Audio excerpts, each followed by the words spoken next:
For those serious about the sport of fitness, now is the time to build strength, gymnastic skills, and improve your overall capacity. We have divisions for RX, intermediate, masters, and elite athletes. For more information, go to trainingthinktank.com. Let me stop you there because I want to play a little game real quick before we move on. We're going to do what we loved and what we hated through these workouts. We'll just do it real quick, just kind of giving some feedback to those that are about to go this weekend. I'm so excited about this. Okay, so event one, we've already kind of touched on this, but what'd you love, what'd you hate? Event one, Event one was echo bike into sled drag, run into sled drag, and then ski erg into sled drag, and it was a 30-minute cap. Yeah, I like starting with something that does seem to be like a little bit less pressure. I think for an athlete coming into week one or day one of their weekend, it's like an easy way to sort of rip the Band-Aid off and just get into competition. It's not like you're starting with a max snatch. It's not like you're starting with like the legless rope climb one where like everything is riding on this. It's like you can get in and you can just get moving for the weekend, right? I like that. It's just like, let's go and test something that's just longer and let's see who's willing to hurt. I don't know how much they actually knew the sled was going to be that big of a bottleneck, especially on the flooring at North America East. I think that compared to some of the other places, Africa, it might have been even harder just watching how the sled was moving there. Oceania, it was way easier. So I don't know what they tested it on. I don't know how big of a separator, how important that was. That's what I didn't like about that one. I don't know what the thought process was behind it. If you wanted that to be a big separator, it was. You check that box here, but then you didn't really test, and like you said before, you didn't really test any other breathing anywhere else. And so where was the breathing test as a result of that? So I just want to know, what's the intention? What were you trying to get out of that? And then did you actually, check that box for yourself? The one other thing I didn't like about that, and this is just in the back, sort of behind the scenes, was the judging, the recording of the scoring. It was very hard. I'm not saying that it was anybody's fault in specifically, but I remember going back and talking to the appeals because three of the girls that I coached all had issues with their scoring. I know Ashley had issues with her scoring. I know that there was other athletes that had issues with their scoring. There was problems with the formatting of the actual scoring sheet. This is, again, one of the things that's going to keep the sport from growing, I think, to its max potential. Is just little things like this. You have to think about how things are going to play out on the floor, how things are scored, where the tie breaks are going to come from. That was one of the, I think they could have cleaned that up with a little bit more testing. Yeah, I totally agree. I like having a test that's easy to jump into, so I agree with you there. And I love the idea of a true endurance test, although it didn't become that. So if we were saying when we looked at it, we actually all thought it was going to be a true endurance test. I think you actually were the one that came up with the full chart of here's all the different RPM pacing on the Echo bike, here's how fast you should run, here's what you should do on the ski erg, and none of that mattered. At least in ours. At least in ours, right. Yeah. I mean, the run was a separator in Oceania because the sled was lighter and moving better, but it's just like you're not testing breathing if the sled is that much of a bottleneck. And then you don't test breathing over the course of the whole weekend. I just feel like that was a little bit of an oversight. What else was I going to say? Oh, the discrepancy between lanes anytime you have a sled. That's the other issue, I think. Is it time to just call it a day on sleds? I'm kind of leaning in that direction because I feel like, the amount of times the announcer says, "Oh, lucky number 13." It's like, that is true. This is he was like, lane 13 again. This is no longer correlation. Bosman was like, "Oh no, this is no longer correlation. This is causation. This is not just like happening. This is the reason why that lane is moving faster for whatever reason. Like people give shit about like, oh, that one lane had dew on it or was in front of the fan, so it dried out. Like they give you shit, but like these things matter. Like there's a reason that thing is happening over and over. There's a reason that like Becky does these erg competitions. And there's a reason that the winner is always in Colorado or Utah. It's because elevation changes things. Makes sense. It's little things that add up. And so you can't overlook that. And sleds are just one of the, it's the most prominent example that we have of like, hey, if this thing reduces friction by 5%, that lane is going to move faster. Sure. Yeah. And you could tell there was a difference between lanes. You could just do the eye test, not even look at the splits afterward. But if you look at the splits after, you could really tell that, especially with certain lanes. Yeah. So for me, event one, dislike, I didn't like that they didn't stream the event properly, meaning like a full frame view of the entire field. What I did like was that someone took it upon themselves to at least give us something. And while it wasn't ideal, it was better than nothing. So shout out to those guys. Yeah, that was kind of like last minute thrown together, but it gave the viewers from home something to watch. It gave us something to watch afterwards when we wanted to go back and look at how athletes did or if there's anything that we could change. Totally. Yeah. All right. Event number 2, that was the complex. So you had to do 5 complexes. The complexes did not have to be unbroken. I think most people that weren't there didn't know that. And so they watched and they were kind of confused that people would come down. But I don't know if they made that call after the fact. They just realized it was going to be really tough. Into 20 pistols, 5 each leg had to be unbroken. You'd alternate there. And then into AMRAP, burpee, box jump overs to finish each round. Yeah. I like pushing the boundaries on the complexity of the gymnastics. I like that. I think that that's a good step in the next direction for this sport in general, because like I said before, I feel like Castro pushed us in terms of length of endurance events. He pushed us in terms of the loading that we can put inside of a workout. Now Bosman's kind of taken it on himself to say like, hey, listen, there are levels to these gymnastic things, and I'm going to drag the community in that direction. So I think it's a good thing. I thought the ruck was an interesting choice versus a weight vest. The ruck in and of itself, with all the weight behind you, it tends to have a little bit more of an issue with the muscle up, and maybe he wanted that. But if you compare that to a weight vest, you can put the same weight on there, and I think that people handle it a little bit better, and I think that you probably get a better feel for who can still do that kind of thing, right? Because the ruck was changing people's ring muscle up technique. And again, maybe the adaptation is what he was looking for, but I feel like that was an interesting choice. The one thing I didn't understand about the pistols, and the standard that they told us in the back, it wasn't super clear. So standing up at the top of a single leg pistol where you're doing unbroken on one side, it's very hard to hit hip extension with that offset foot still in front of you. But that was the standard that they were given. Right. Usually what happens with this, and what we've seen in the past, is if you're doing reps unbroken on a single side, is you'll see this off leg sort of swing back behind you. And that's just a balancing, right? Like it allows athletes to still make sure they hit hip extension at the top, but also make sure that they're not falling forward or falling backward or anything else. They were very, very strict about that. And I was having a hard time sort of wrapping my head around the reason behind that judging standard. I don't know if you had thoughts about that. Yeah, I don't. I was very confused too, because we've always trained it where at least it comes in line. It just allows you to get true hip extension. Whereas if your foot, to your point, is in front, it's very complicated to meet the standard. Yeah. So I'm always, and I talked about this earlier, I think that we should just make the standards as easy as possible. So even if your foot goes behind, it's not giving you an advantage. What it's doing is making it clear for the judge that you have hip That extension. was my thought. Like that was my reason behind it. Is like if the foot is left in front, you're still going to have a little bit of angle of hip flexion. And it's like you can have one or the other, but it's really, really hard to get both. It's really, really hard to hit full true hip extension with your foot still in front of you. Right. So I wasn't really sure what that was about. Yeah. What I think the complex was good. I agree with you that we need to have things that challenge the athletes each year.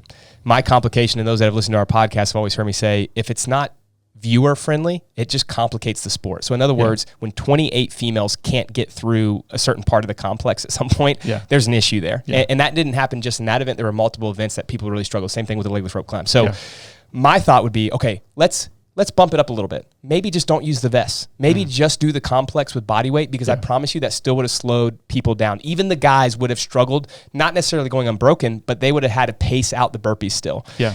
The other thing I think that I just continue to get frustrated with is even those that were good at the ring muscle ups and the pistols, they still had to pace the burpee box jump overs in the first 2 rounds because they didn't want to blow up for the ring muscle ups. And so it just always became a paced workout as opposed to it being a true like grinder or breathy workout. And we saw that with the scores. Like, if people went all out in the first couple of rounds, they would have been at 55 or 60 reps as opposed to, the winning score going in the last round, I think was like 41 reps in the male division. Yeah. And then someone crushed that. Yeah. And then the last thing is, and I know you had grief on this, or you talked about it in our live, not counting total reps in that workout was a mistake. Yeah. The good thing is it sounds like they fixed that. So it sounds like in week 2 when that one was briefed, they came out and said like, hey, listen, this is how this is going to be scored. We're going to count all the reps, and that's how we're going to sort you. If you're tied with burpee box jump overs, we'll go to the first round. If you're still tied, we'll go to total reps accumulated. So things still matter. The complex reps still matter. The pistol reps still matter, even if you didn't get all the way to the burpee box jump overs. So hopefully they listened to some feedback from that. Yeah, I think you're just going to get a different style of athlete than that does well in that workout. Yeah, and that's a problem. So like you had athletes, and this is not a knock on any of the athletes, but some of the female athletes couldn't get through one full complex, and those athletes made the games.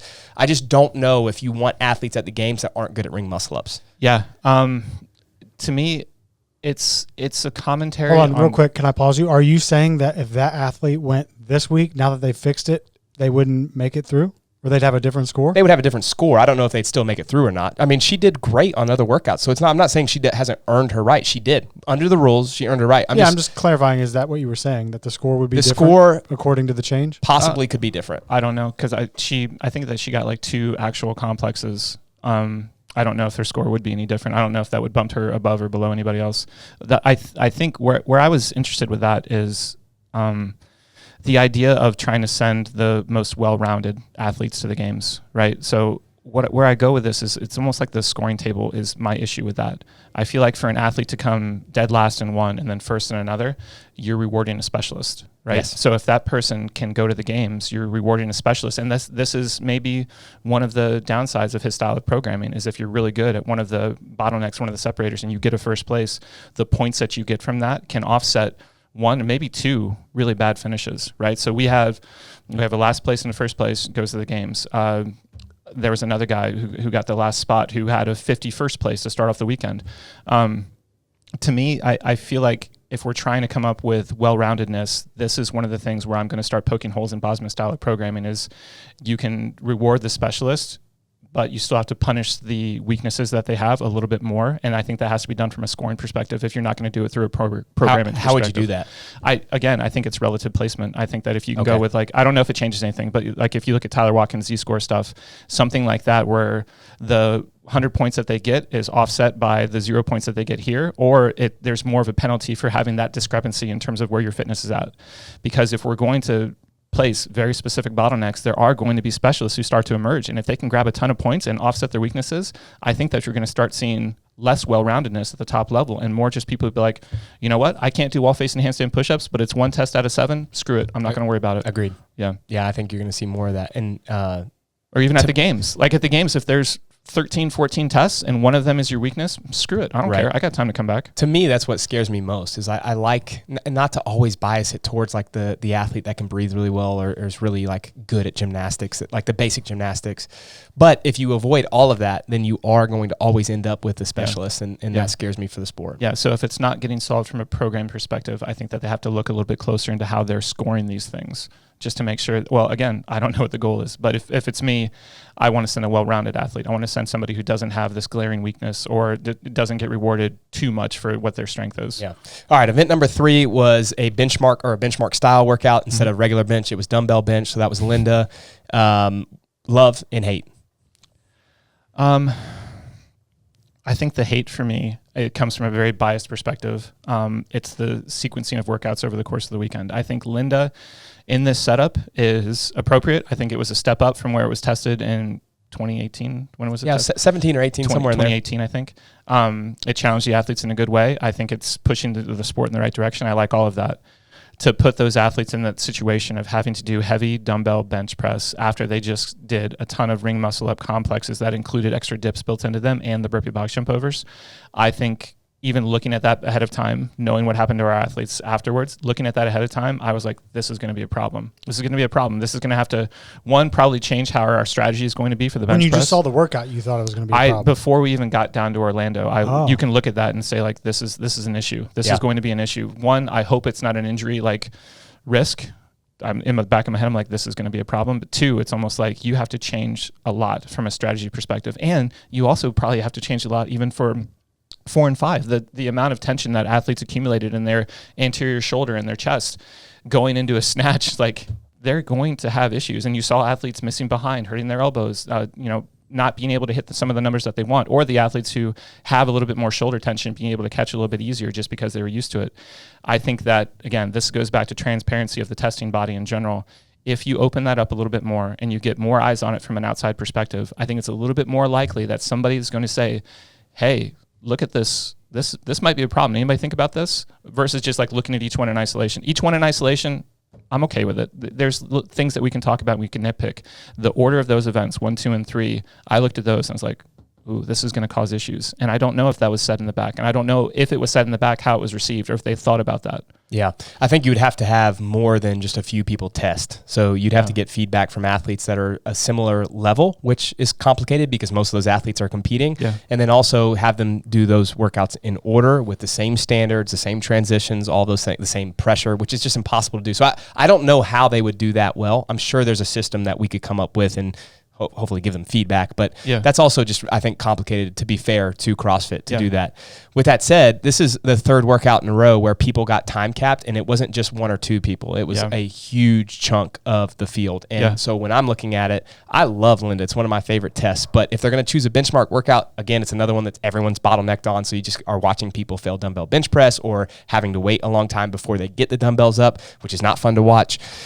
And then half the field doesn't finish, or let's say 35% of the field doesn't finish, I'm thinking as a viewer, especially someone that's maybe new to CrossFit, it's like, man, are we sure that we got the best to semifinals? And we did. Like they're all those athletes. I watched everyone warm up in the back. They're amazing. But when everyone's failing reps or when people have to take really long breaks in between movements, it doesn't seem as exciting as maybe other sports. I've talked about this before, but like when Steph Curry hits the game-winning three, like that's super exciting because he's doing something that he's just better than everyone at. Yeah. We could highlight our best athletes that way. We just have to program to allow them to do that. Do you think they want that, but they just keep missing the mark, or they just don't care? They're like, no, we don't care about them being able to crush on the floor. Well, what's the fix? Is the fix to change the workout, to bring down the intensity to make sure that athletes can move a little bit faster and create races? Is the change to keep the same stimulus of the workout but extend the time cap? Like, well, how would you fix it?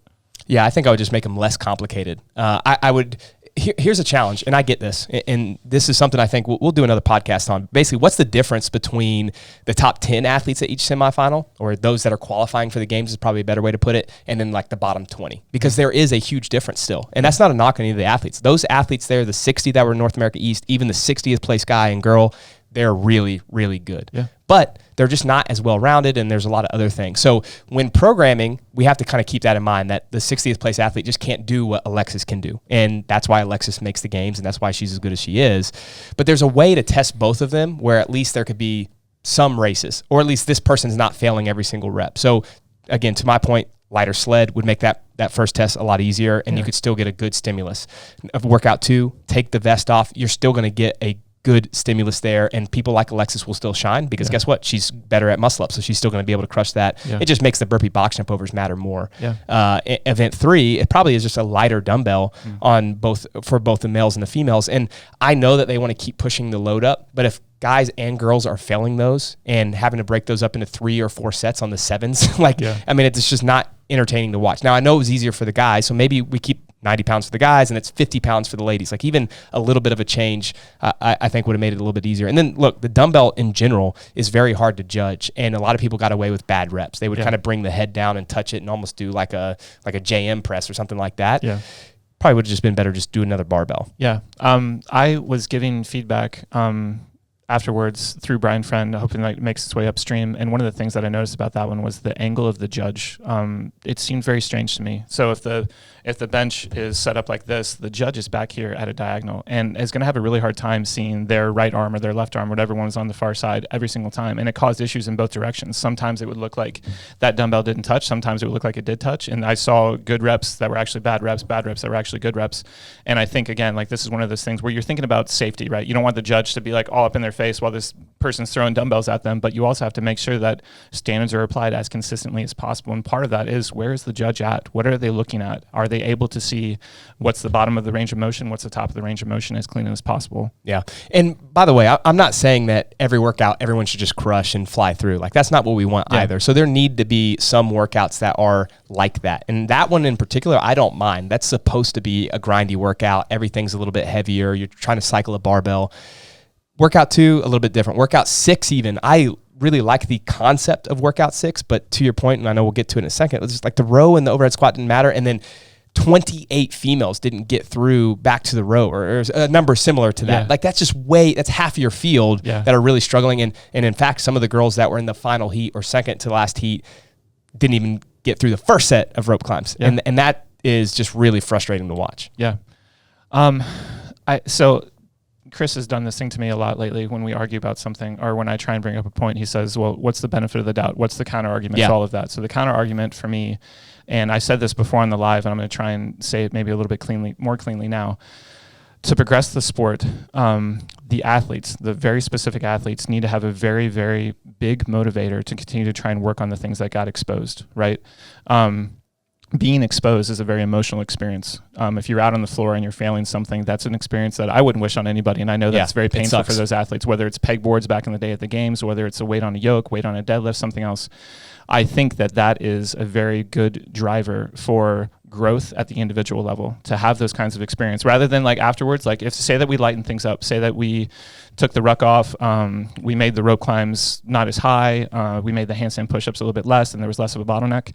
Those weaknesses are exposed, but they're not exposed in a way that individual athlete is going to feel, one, maybe embarrassed, two, hungry enough to want to improve upon it, to make sure that they don't have that experience again.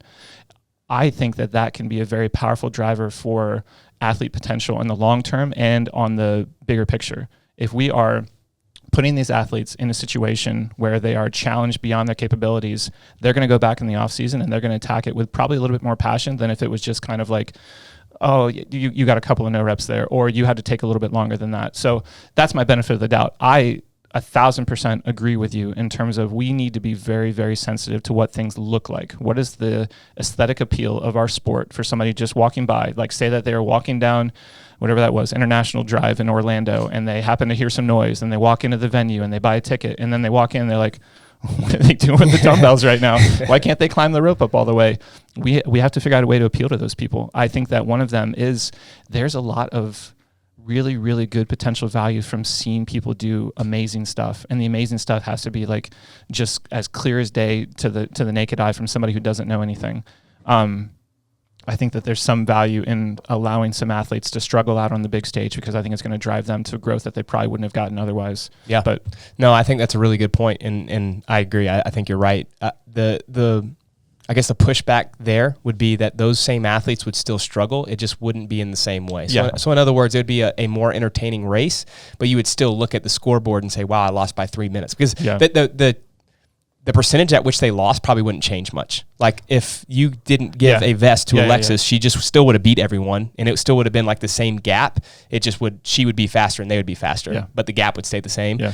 So as an athlete, you would look at it, and if they're wise or they have a coach, they would look at this and say, well, you lost by 3.5 minutes. This is something that we need to close the gap on. Yeah. So, but to your point, I think it's a little bit different when you're like really struggling with something. Like you can't get up the rope. You realize I need to work on this. I mean, I picture an example like, well, take Alexis at West Coast Classic. Like she missed. Right. And it was the nature of the miss that drove her to get better. Or it was the nature of somebody not being able to do a pegboard. And they were like, man, I do not want to freaking feel that feeling again. I'm going to do everything in my power to make sure I never feel that again. And it goes out and it drives them to levels that they probably wouldn't have gotten otherwise. Yeah. But I don't know how you sort of like balance that with the idea of trying to make sure the sport still stays appealing. For sure. All right, let's wrap this up with 4 and 5, and then we'll talk about the last days. If you enjoyed this clip from episode 132 of the Corpus Animus podcast, click on the screen to see the other clips, or if you want to listen to the audio version with the full thing, check out all the other major podcast providers. Yeah, that sounds good. Do that.